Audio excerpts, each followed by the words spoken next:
How many terms of the AP 24, 21, 18 must be taken so that their sum is 78? तो number of terms निकालनी है, n हमें find out करना है। AP given है 24, 21, 18 and इनका सम दे रखा है AP का।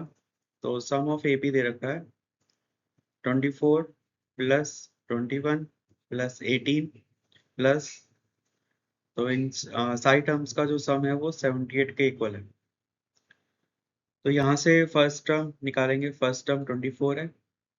कॉमन डिफरेंस, इनका डिफरेंस लेंगे कॉन्जिक्यूटिव टर्म्स का। 21 minus 24 is equal to 18 minus 21। तो ये -3 के बराबर है कॉमन डिफरेंस। तो सम का फॉर्मूला लगाएंगे। Sn is equal to n/2 bracket 2 times a plus n-1 d। तो Sn 78 है इंटू 2, n फाइंड करना है 248 प्लस n-1 -3n प्लस 3।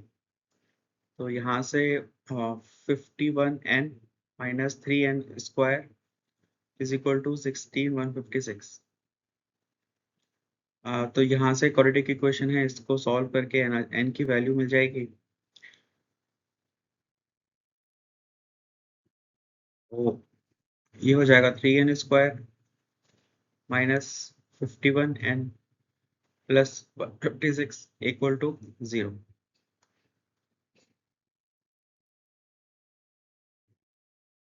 तो इसको सिंप्लीफाई कर सकते हैं, 3 कॉमन ले लेंगे।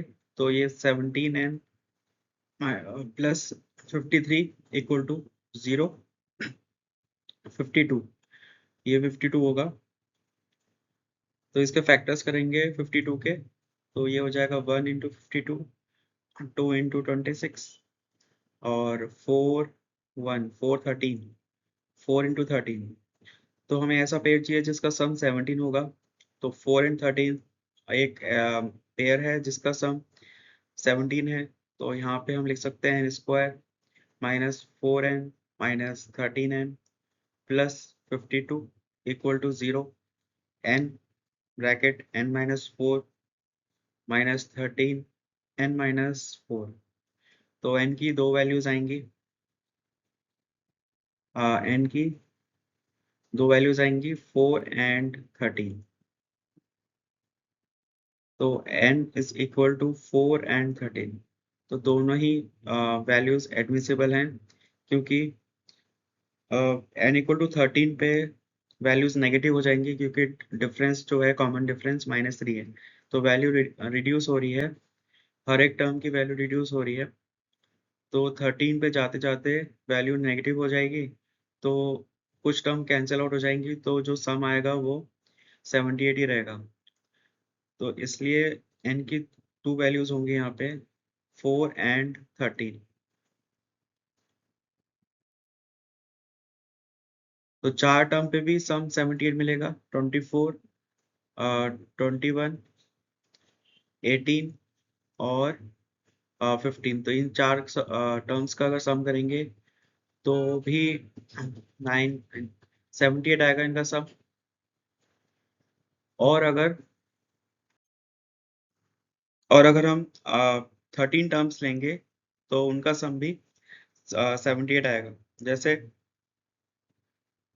अगर टोटल 30 टर्म्स लेते हैं हम यहाँ पे, तो ये हो जाएगा 24 21 18 15 -3 12 9 6 3 0। तो यहाँ तक टर्म पॉजिटिव है। अब नेगेटिव स्टार्ट हो जाएगा -3 -6 -9। तो कितनी टर्म्स हो गई? 1 2 3 4 5 6 7 8 9 10 11 12 13। हाँ, तो टोटल 13 टर्म्स हो गई। तो इनको ऐड करेंगे तो यहाँ पे ये 3 कैंसिल आउट हो जाएगा, 6 कैंसिल हो जाएगा, 9 कैंसिल हो जाएगा, 12 कैंसिल हो जाएगा। तो अगेन जो टर्म्स बची हैं वो बची हैं 24 प्लस 21 प्लस 15, तो इनका सम लेंगे अगर 24 प्लस 21 प्लस 18 प्लस 15 प्लस 0, तो इनका सम भी 78 आएगा। तो इसलिए n की वैल्यू 4 भी पॉसिबल है और 13 भी पॉसिबल है। Find the sum of first 24 terms of the list of numbers whose nth term is given by 3 plus 2n। तो nth टर्म दे रखी है is equal to 3 plus 2n। तो इसमें पहले हम AP फॉर्म करेंगे और उसके बाद सम ऑफ 24 टर्म्स निकालेंगे। तो AP के लिए पहले n को 1 रखेंगे, फिर 2 रखेंगे, तो ऐसे AP फॉर्म हो जाएगी। तो AP की वैल्यू जो होगी, n रखेंगे, n को 1 रखेंगे तो यहाँ पे 5 आएगा, n को 2 रखेंगे तो 7 आएगा, n को 3 रखेंगे तो 9 आएगा। तो ये एक सीरीज बन जाएगी। अब इसका फर्स्ट टर्म निकालेंगे तो 5 है, कॉमन डिफरेंस 2 का है, तो सम का फॉर्मूला यूज करेंगे S24। यहाँ पे n की वैल्यू 24 होगी, तो 24 upon 2 in bracket 2 times a plus 24 minus 1 23 into 2, तो इसको 12 और 46 56, तो ये हो जाएगा 56 इंटू 12, 2 6 12 11 6 5 672। तो इसका जो सम होगा 24 टर्म्स का इस AP का, वो 672 के बराबर होगा।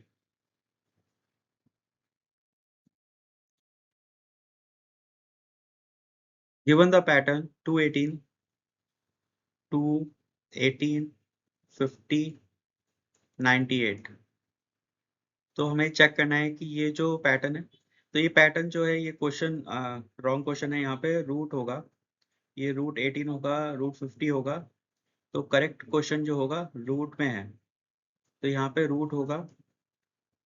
अब हमें चेक करना है कि ये जो पैटर्न है स्क्वायर रूट वाला, ये AP में है या नहीं है। तो इसको हम सिंप्लीफाई करेंगे, रूट 2 18 को लिख सकते हैं, 3√2 लिख सकते हैं, इसको हम लिख सकते हैं 5√2, ये 7√2 हो जाएगा। तो अगर हम इसका कॉमन डिफरेंस चेक करेंगे दो टर्म्स का, इन दो टर्म्स का, तो 3√2 minus √2 is equal to 2√2, 5√2 minus 3√2 is equal to 2√2, and 7√2 minus 5√2 is equal to 2√2। तो आगे भी कॉमन डिफरेंस 2√2 ही होगा, तो इसलिए कॉमन डिफरेंस सेम है, तो इसका मतलब ये जो सीरीज है वो AP में है।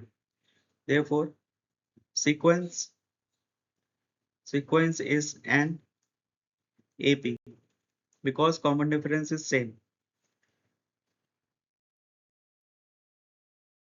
हनर said, हनर कोई है, तो उसने कहा कि the value of 20th term of any arithmetic progression is double that of 10th term. Is Hunar's statement correct? तो हनर कह रहा है कि कोई भी AP है, उसकी 20th टर्म जो है वो डबल है उसकी 10th टर्म से। तो ये स्टेटमेंट करेक्ट है कि नहीं है? तो ये ये कंडीशन पे डिपेंड करेगी। तो A 20 होता है, A प्लस, तो A plus n-1 into D होता है nth टर्म, तो A 20 क्या होगा, A प्लस 19D। ऐसी A 10 जो होगा A प्लस 9D होगा। तो इसको सिंप्लीफाई करेंगे तो A plus 19D is equal to 2A plus 18D। तो ये D हो जाएगा, ये A हो जाएगा, तो A should be equal to D। तो ये तभी पॉसिबल है जो हनर ने कहा है कि कोई भी AP की 20th टर्म है तो वो 2 टाइम्स उस AP की 10th टर्म के बराबर होगा। पर ये तभी पॉसिबल है जब फर्स्ट टर्म जो है कॉमन डिफरेंस के बराबर हो। जब first term is equal to common difference, मतलब A plus D, A plus 2D, तो ये AP है, तो यहाँ पे अगर A को D लेंगे हम, तो ये 2D हो जाएगा, ये 3D हो जाएगा।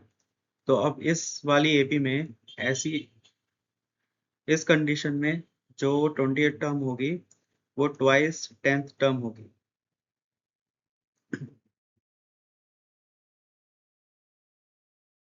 Fourteen 21 28 35 and 26 39 52 65 are two arithmetic progressions such that pth term of the first arithmetic progression is same as qth term of second arithmetic progression. Derive the relationship between p and q. p and q के बीच में relation बताना है। Relation between p and q, और AP दे रखी है, दो AP दे रखी है। AP1 दे रखी है 14 21 28 35। दूसरी AP दे रखी है 26 39 52 65। और जो AP है pth टर्म है वो pth term of first series is equal to qth term of second series. तो pth टर्म क्या होगी फर्स्ट सीरीज की? ये फर्स्ट सीरीज की टर्म है pth टर्म, ये सेकंड सीरीज की टर्म है। तो पहली सीरीज में a plus p minus 1 difference, तो ये फर्स्ट सीरीज का होगा, is equal to a plus q minus 1 d, ये सेकंड सीरीज का होगा। तो यहाँ पे a और d डिफरेंट होंगे, यहाँ पे a और d फर्स्ट टर्म के होंगे और यहाँ पे a और d सेकंड टर्म के होंगे। तो यहाँ पे फर्स्ट टर्म का a 14 है plus p minus 1, common difference, इस सीरीज का कॉमन डिफरेंस क्या है? कॉमन डिफरेंस 7 है और इसका कॉमन डिफरेंस है 13। तो ये हो जाएगा 7 और यहाँ पे फर्स्ट टर्म 26 है प्लस q माइनस 1 और कॉमन डिफरेंस 13। तो यहाँ से p और q में रिलेशन निकालना है। 14 plus 7p minus 7 is equal to 26 plus 13q minus 13। तो ये हो जाएगा 7 13 माइनस 7 6 7p माइनस 13q। तो ये रिलेशन है p एंड q के बीच में जब दो सीरीज दे रखी हैं और उनका pth और qth टर्म बराबर है। तो relation between p and q is 7p minus 13q is equal to 6।